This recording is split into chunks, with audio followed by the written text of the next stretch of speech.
toll road here, and we're going to check out Ohio and unnatural history. What do you think there, Billy the Skid? This is it. This is the reason I am here. It's the best part of Ohio. We're going to find out about this. Buckle up big time. You're about ready to take a ride on the toll road. We've got some tracks here already, Bill. What is this? This almost looks like a frog-like creature. Yeah. Got some more tracks. Got some bear or dog over there. Not gonna lie, I'm getting a little scared here.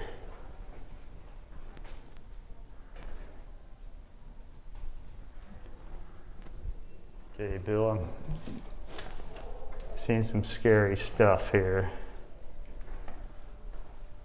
Down here, string tells me a mysterious frog-like creature from Loveland. What's up here in the middle?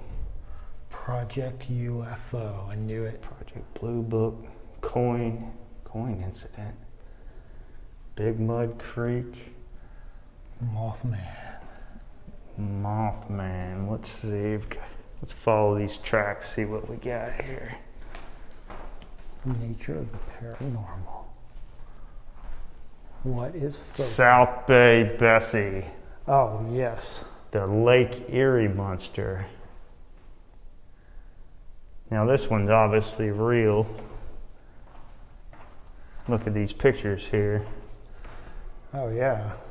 Can't draw anything like that. Yeah. I mean, if you look, this picture reminds you of the Loch Ness. Yeah. They gotta be related. Oh, they probably are related. Any large lake like that. Yeah, I don't think you want to mess with Bess.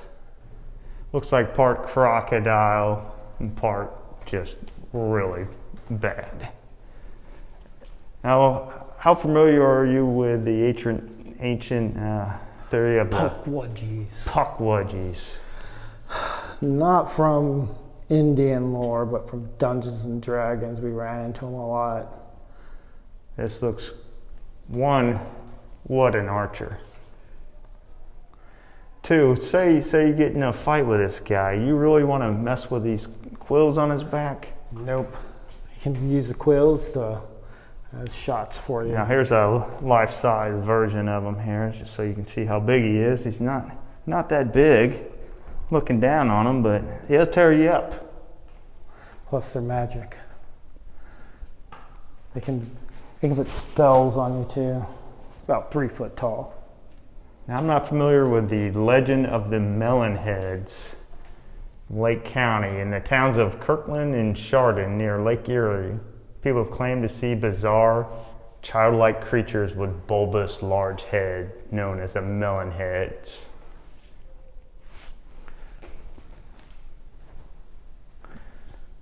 I'm wondering if that's where they got the ideas for Children of the Damned and Village of the Damned. I'm sure it is. Or maybe somebody just saw them after watching that movie. Now here's the most common one here, the Ohio Craftsman. A lot of people like their Sasquatch and their Bigfoot, but this guy is on another level here. What do you say? He's probably at least 8 feet tall there. 8 foot. And this is based on an actual photo someone took of him in the wild. Look at these prints they've got for him here.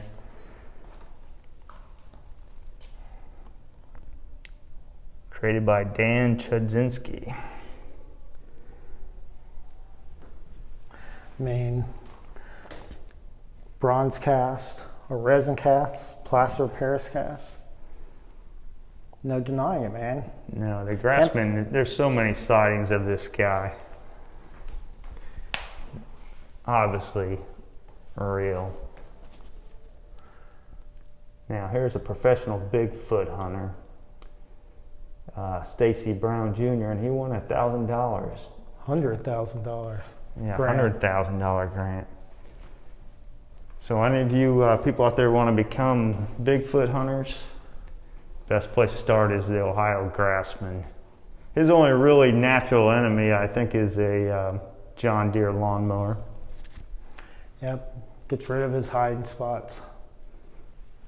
Now what about this Headless Motorcyclist? I've heard of the Headless Horseman. Yep, this is the first time, so this one's a cool one for me.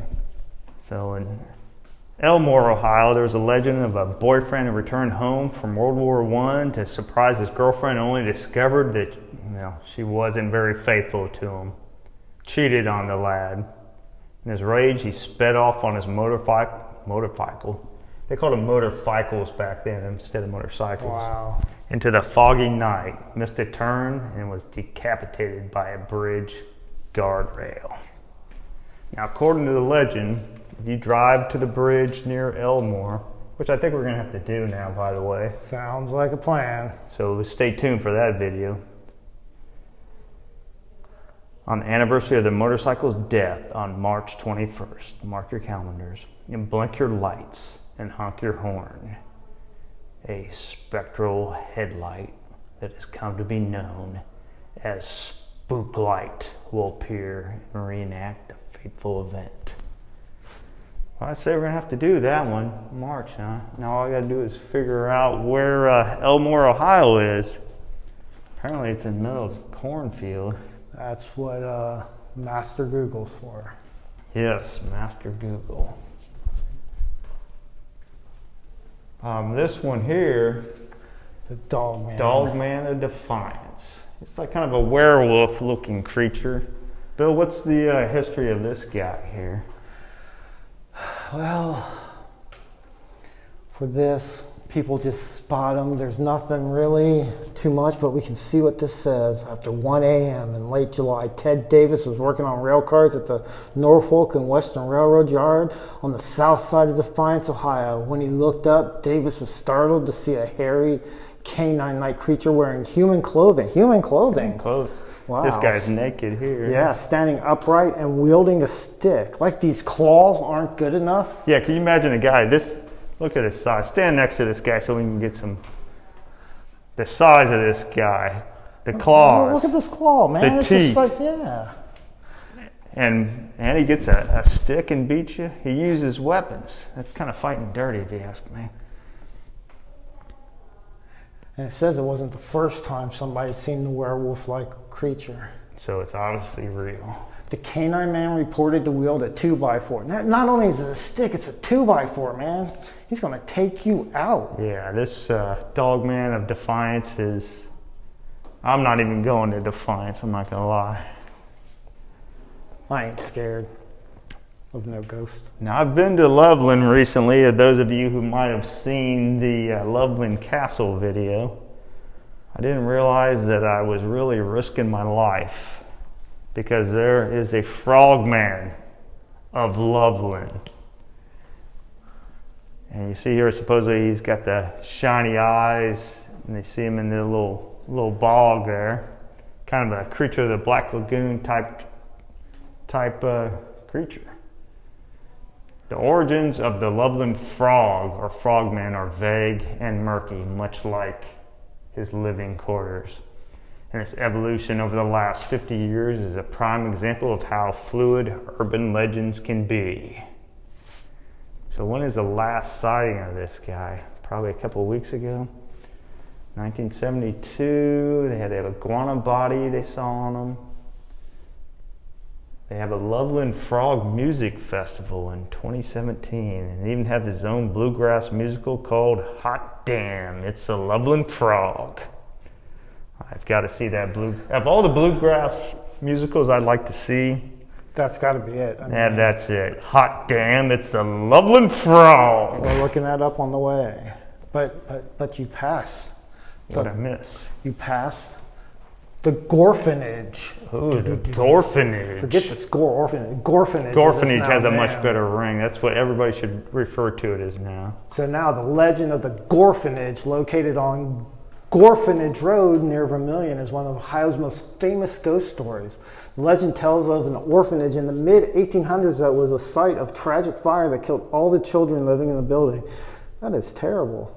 Yeah, this is sad. This isn't scary. Yeah, the supposed cause of the fire has changed over time. In one version, old man Gore Man, Old Man Gore, is that? Wow, how fitting. I know. A gory guy named Gore. Yeah, set the fire to liberty to collect the building's insurance. Man, I would have collected the insurance, but had taken the kids out first would be a little humane way of handling things. Yeah, it says it was bulldozed, and the orphans are said to still haunt the woods. Visitors claim to see apparitions of children at play. Now, I wonder if there were any relation to the Melonheads. They could. Could very well be. I mean, it's all around the same area. Now, Bill, just a couple weeks ago, we were down in West Virginia, and we took a tour of the world's only Mothman museum. The best Mothman museum ever. Yes, and I didn't talk too much about the history of it there, but the Mothman, one thing West Virginia borders Ohio, and the Mothman does have wings, which means one thing. He's been into Ohio too. The Silver Bridge spanned from West Virginia to Ohio, and this is exactly what he looks like. A lot of people, when it happened, there's been hundreds of sightings of this back in the 60s. After the bridge collapsed, the sightings started to disappear, so a lot of people thought that the Mothman was the one who tore the bridge down, which is probably the most likely thing that happened. But the Mothman, a lot of people said it was a crane, a large crane that were going through the area there, but I don't think I'm mistaken that for that. And the size, I mean, this. Now look at the size of this thing here. This being an actual rendition from an eyewitness sighting. Yes. There's no crane that's this size. Yeah. I mean, I'm 5'10". Yeah, he's not even standing upright. My there. wingspan is, 7 foot. So. Yeah, this is, wow. Beware the Mothman. And what do we got here? Ghost of Ohio. Ghost in Ohio. Not bad enough we have all these creatures, these cryptids. We also have ghost. I ain't afraid of no ghosts. Well, not with the modern day ghost busting technology that's out there, but you got to figure back in the 19th century. 1800s, they didn't know what to do. No, you ran across a ghost, you were doomed. All these artistic stuff you see here was created by Dan Chudzinski, who was actually born and raised across the street from the center here. This particular exhibit is at the Rutherford B. Hayes Presidential Library and Museum. But Daniel